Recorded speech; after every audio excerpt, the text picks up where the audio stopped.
Hi everyone, I'm Tony. On the 19th of January 1996, a girl was dismembered into over 2,000 pieces, which were scattered across various parts of the city. To this day, the case remains unsolved. Although there was only one victim, the extremely brutal nature of the crime had a huge negative impact on society. 30 years have passed since the case occurred. As we know, for long unresolved code cases, the longer time goes by, the slimmer the chance of solving them become. For a case like the Nanjing University case, which has remained unsolved for 30 years, people's first thought is no longer even will the case ever be solved, but rather, is the killer still alive? First, let me give a quick overview of the case. Diao was born in a rural area of China in 1976. She was 1.65 meters tall, slightly thin, had an ordinary appearance, and was very introverted. She spoke little, and she enjoyed reading. Sometimes she wrote poems. In 1995, she was admitted to Nanjing University, which made her the pride of her family. Her family was very poor and had to borrow money everywhere to pay her tuition fees. On the 10th of January 1996, in her female dormitory, someone was punished by the teacher for using electrical appliances in violation of the rules. As the dormitory monitor, Diao was also implicated and fined. Feeling upset, Diao left the campus alone to clear her head. After that, she disappeared. The next time she appeared, it was as a body dismembered into over 2,000 pieces. 9 days later, on the 19th of January 1996, Nanjing City had just had a heavy snowfall. Early in the morning, a sanitation worker in the city center found a black plastic bag. When he opened it, he saw hundreds of pieces of meat neatly arranged inside. He thought it was pork and planned to take it home to eat. However, to his shock, there were also 3 human fingers in the bag. The sanitation worker fainted on the spot. When he woke up, he immediately called the police.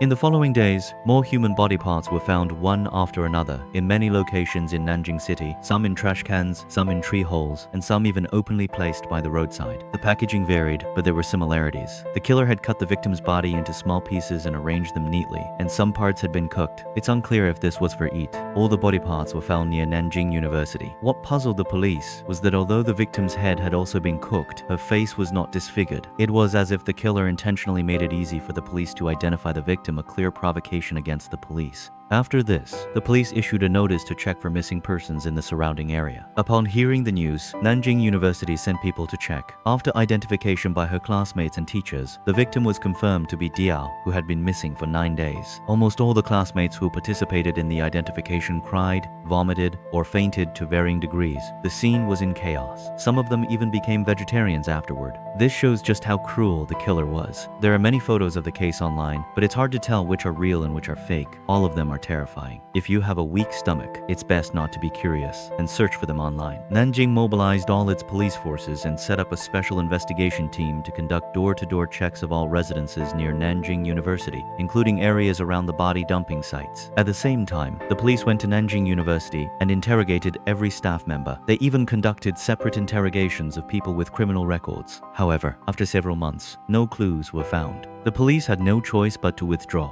and the case was put on hold, becoming a cold case. To this day, 30 years later, the case still remains unsolved. This is not because the police were incompetent. Back in 1996, China had no DNA technology, and there were no surveillance cameras everywhere. These factors made solving the case much more difficult. Additionally, the killer dismembered, cleaned, and even cooked the body, so no useful clues could be found on the remains. The best chance to solve the case was in the few days right after the crime, when the police conducted door-to-door checks. Dismembering a body definitely requires a specific location. If that location had been found, the case could have been solved. Unfortunately, no such location was discovered. For this reason, some people speculated that the dismemberment took place in a kitchen and that the killer might be a chef. Others thought the killer might have had extremely strong psychological resilience and managed to withstand the police's interrogations. In short, without the killer's DNA, solving the case decades later is almost impossible. Over these 30 years, public attention to the case gradually faded until 12 years later. On the 19th of June 2008, a strange person emerged, and the case was brought up again, causing a huge public opinion stir. A netizen on a forum, with an avatar resembling Jason and the username Black Mass, posted his views on the case.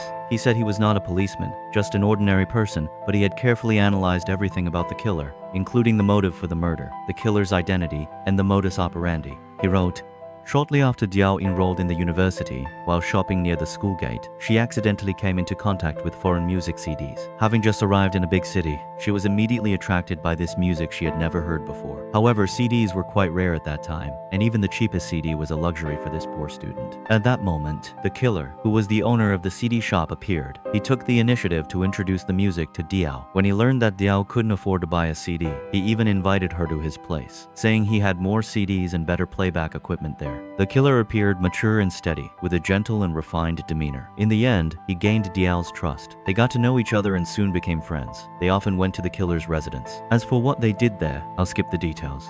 In front of the killer, Diao showed a different side of herself. She was no longer introverted but unusually talkative. She thought she liked this man, and the killer also seemed to be attracted to something about her. They fell in love. But Diao didn't know she was getting closer and closer to death. Because the killer was a severe psychopath deep down. He wanted to turn the things he loved into works of art. Only in this way could his beloved woman not be taken away by others and would belong to him forever. One day, Diao's appearance or her clothing triggered a memory from the killer's past, a painful memory from his childhood. He thought the time had come to do it, so he dismembered her. In the end, Black Mass even described the killer's characteristics like a criminal psychologist. The killer was male, aged between 30 and 40 at the time of the crime, possibly under 30. He had a proper appearance, a mature and steady temperament, and an introverted personality, but he would be talkative in front of people he knew. This was similar to Diao's personality. He was gentle, single, lived alone, had a higher education, and a good cultural background. He liked listening to music, might also have been interested in literature, and had some medical knowledge. He lived near Nanjing University and had little contact with his neighbors. Black Mass's description of the killer and the victim was so detailed, as if he had experienced the events himself. It sounded logical, but the more you thought about it, the more terrifying it became. Many netizens believed that Black Mass was a major killer, and his IP address was near Nanjing University. They thought he might be the suspect in the Nanjing University case. Other netizens pointed out that Mass in religion refers to a sacrificial ceremony. Someone who would use Black Mass as their username, along with a Jason avatar, must have a very dark mind. Later, Black Mass seemed to get scared. He said he was not the killer, that he had just written those things casually, and asked everyone not to make random guesses. After that, he stopped posting and disappeared. This only increased everyone's suspicion. The matter blew up and attracted the attention of the police. On the 24th of June 2008, Black Mass was taken away by the police. After an investigation, the police concluded that he was not the killer and had no connection to the Nanjing University case. Black Mass was born in 1982. At the time of the crime, he was only 14 years old and in junior high school. Looking back now, his speculation was complete nonsense. But back then, during that tense period, even the smallest comment would be blown out of proportion. To this day, there are still some naive people who firmly believe that Black Mass is linked to the case. In fact, it's easy to see the flaw. In that era, without mobile phones, if two people were in a relationship, they would meet in person, most likely near the school. If they met frequently, their classmates would definitely have seen them, and there would be witnesses. So the person Black Mass described simply didn't exist. At that time, there were many other rumors about Diao, some even too indecent to mention, like claiming she was someone's mistress and was killed by the man's wife. Just look at Diao's character. She was quiet and had an ordinary appearance. These rumors are obviously untrue and can be easily refuted.